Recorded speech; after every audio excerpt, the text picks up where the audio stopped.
Senator Merkley joins me now. So, Senator, I know that you've fought very hard for this. This is something you've wanted to see for a while. This is just on presidential appointments. You want to go further than that. But Carl Levin had a very thoughtful floor speech in which he thought there were other ways that this could have been done, this could have been accomplished to sort of curtail some of the obstruction filibustering that the Republicans were doing, and wonders why Democrats didn't choose to go down that path. What do you say to Carl Levin? Well, I would remind Carl that 3 times we have tried to return to the norms and traditions of the U.S. Senate, which were up and down votes on nominations with very rare exception. The filibustering of an executive nomination or judicial nomination was extraordinarily rare until recent years, and there's a very good reason for that.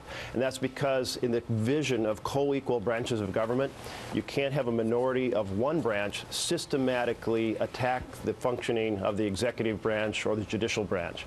That's why they were rare. There were 3 times we tried to return this just through a gentleman's agreement, if you will, and this did not happen. It happened in 2005. There was the first big effort, and the minority said, we will only filibuster under rare exceptions if the majority doesn't change the rules.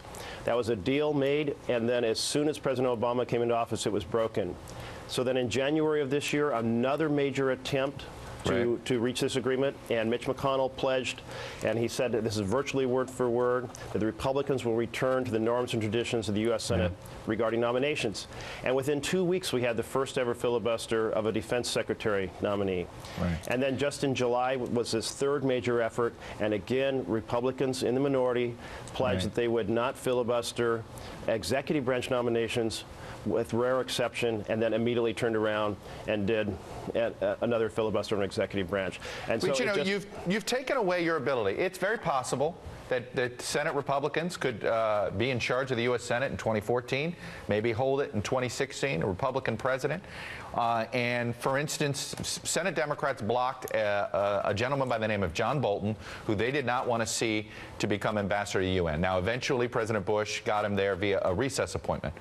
But the way you've changed the rules means you cannot stop if you don't like somebody like John Bolton becoming ambassador, U.S. ambassador to the United Nations, you have now said, I'm not going to stop that. I'm not going to be able to filibuster that.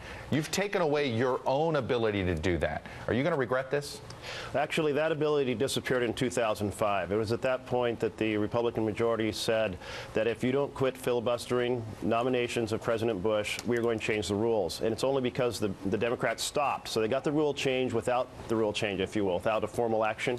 And so you try to envision a future President Perry or a future President Cruz and Majority Leader Mitch McConnell. Do you think for 1 second they're not going to repeat what they did in 2005? So you believe they would have changed the rules?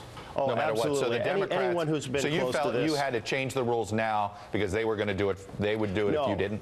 No, we had to change the rules now because the perpetual war on the executive branch and judicial branch are completely out of sync with our constitutional role of advice and consent. As you noted, there were 80 plus. Well, I thought the number was 82. You said 81. 81 We've had different research, nominations. Okay, the total in U.S. history is 168.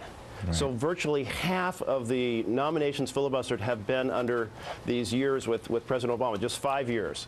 And if we look at district court nominees, there's only been 23 through our entire history. 20 of those filibusters occurred in the last 5 years. A complete attack on the ability of President Obama to fill positions on the court.